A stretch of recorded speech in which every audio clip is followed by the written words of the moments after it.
I want to have more fun.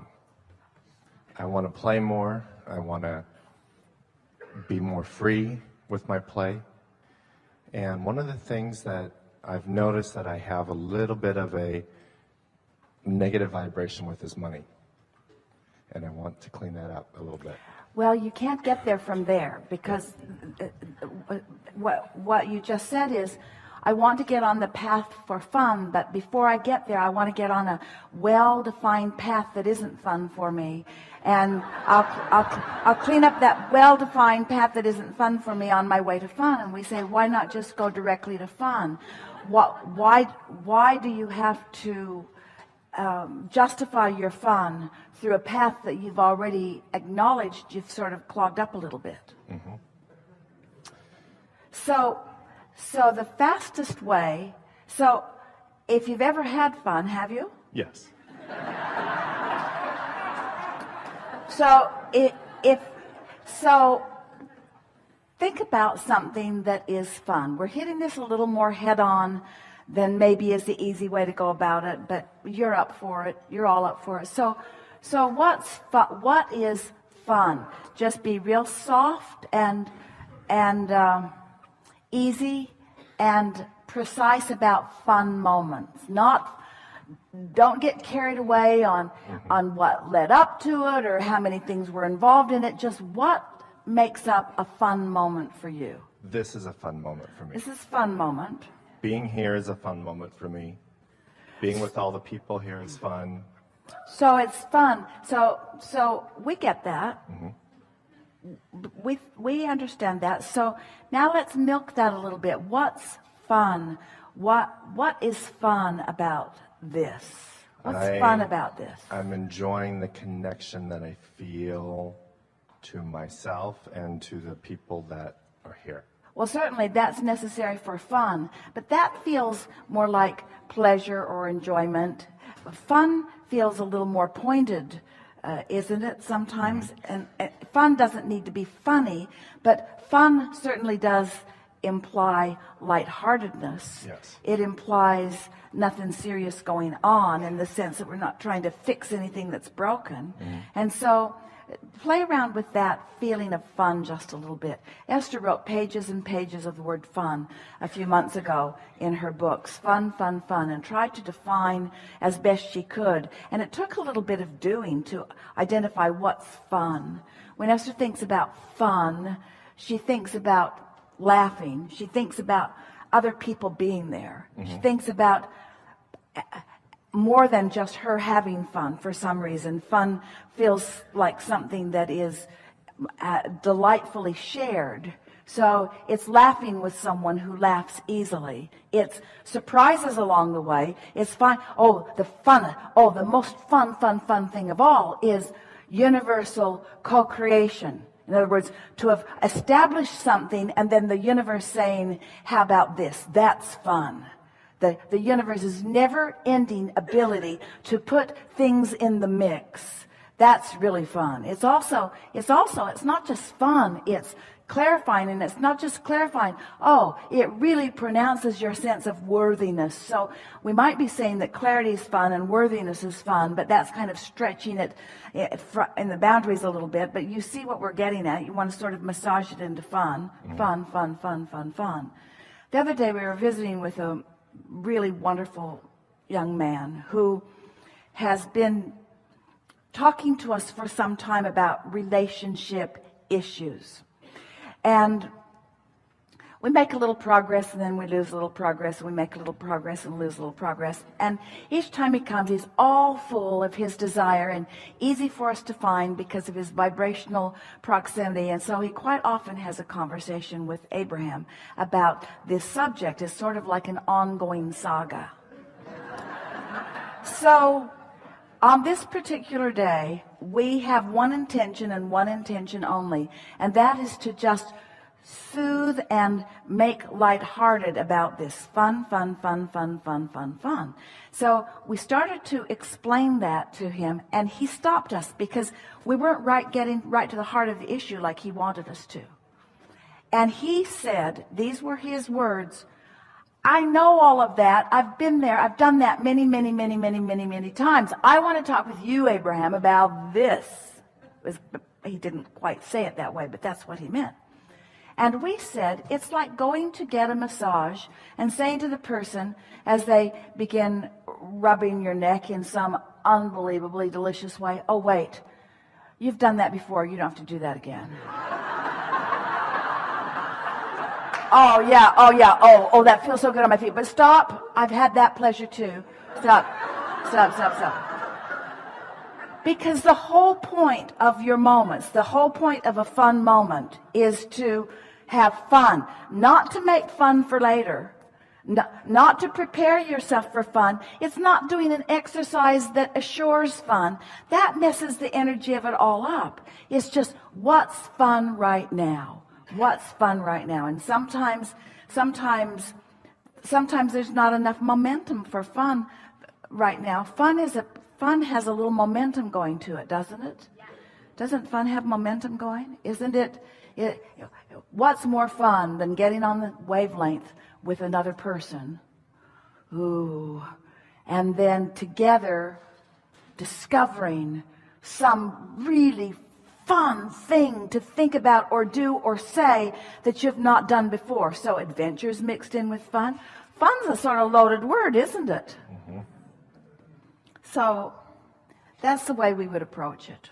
We would just walk all around it, and sometimes that much conversation with yourself or with somebody else is enough to get it activated, and then the fun begins. As you're discussing it, I'm realizing that over the last throughout my life, I've really enjoyed having fun on my own, by myself. And now I want to have more fun co-creating with other people. Well, there's good news and there's bad news in that statement. The good news is, and it's really good news, that if you are having fun by yourself, you're like a crazy person. No. If you're having fun by yourself, it means that you have established a relationship with your source who is always present. And so the momentum of thoughts is escalating into really satisfying and fun-filled moments. That's the good news. The bad news is, and it really isn't bad news, but really, fun is one of those things that has enough momentum to it that usually it includes the universal's rendezvousing with you, with others. Mm-hmm. Even if they're not in the room with you, dancing with them in traffic, just different things that are happening. And so we are not prepared to say ever that anything cannot be experienced singularly. It's just that law of attraction doesn't make you singularly focused ever. And the most fun things are the rendezvousing with other consciousness, other conversations, other words, other ideas, juxtapositions, other situations, situation comedy. Isn't that what law of attraction is? Law of attraction is the best creator of situation comedy, because law of attraction knows who you are and what you want and who you really are and where you stand in this current moment in vibrational proximity to all that you've become. And it's just laying out this path of fulfillment that when you say, I want fun, law of attraction can be so fun in the things that are queued up for you, in the surprise and delight that is queued up for you. Yeah.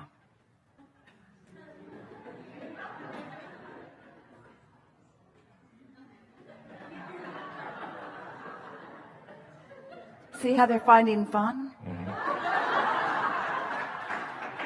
It's everywhere. Yeah. Enough? Yeah. Esther went one day to In-N-Out Burger, took her burger down to Mission Bay to sit, and went deliberately for the pleasure of being there, just for the satisfaction of the place. And as she got there, she began looking at the other people that were there, And she said to herself, to us, out loud, I wonder how many of them were feeling good before they came here. And the impulse to be here came because they were feeling good, because that's the way she felt that it happened to her. Or how many of them came there for the entertainment or came there for the fun. There's a difference, isn't there? In other words, how much preparation did I do before?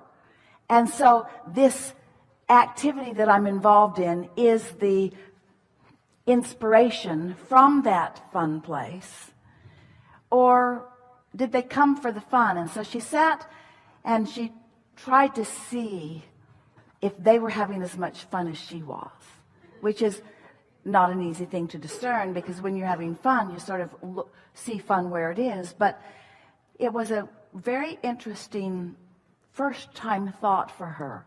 I know I felt good before I came, and being here exaggerates the goodness that I felt. I didn't come here to cheer myself up. I felt good before I came. So she's pondering that. In fact, she even wrote a little bit about it. And she thought, I'm just going to do this grid work all the time. I'm going to do the preparation, then I'm going to let the universe fill it in, because that's so fun. That makes you know that you've got this co-creative partner, and all these co-creative partners. So only those that are really ready to play with you, play with you. And so she left Mission Bay, and she's on a street getting ready to get back onto Interstate 5 to go back to her house, which was north. And as she sat there for a moment, she looked ahead and noticed that the traffic wasn't moving. And then as she went through the last intersection, which was an option to do something different before the on-ramp, she realized there must be a traffic jam on the freeway because nothing was moving. It was all really stacked up. And she thought to herself, I could sit here, or I could get out of here while the getting's good. But that would require doing something highly illegal and very quick, because things were shifting around. So all of a sudden, she was in the center lane. She just cranked her steering wheel really hard and made a really effective and very fast U-turn. And now she's facing the other way. And at the same moment that she did it, a man in the car behind her did exactly the same thing. So now he was behind her. Now he's in front of her. And now they're sitting and waiting for a rather long light. And as Esther was sitting there, the man got out of his car, came over, all full of himself, and talked right into her window. That was the single most exciting thing that I've ever seen happen in traffic. And Esther thought, that was way fun. In other words, she's in traffic, and some frisky person who just wanted to play with her, who was complimenting her on the deftness with which she had performed her legality. And she thought, there are playful people everywhere, and they will come in the most odd ways. And the odder it is, the funner it is. Don't you think? Yeah.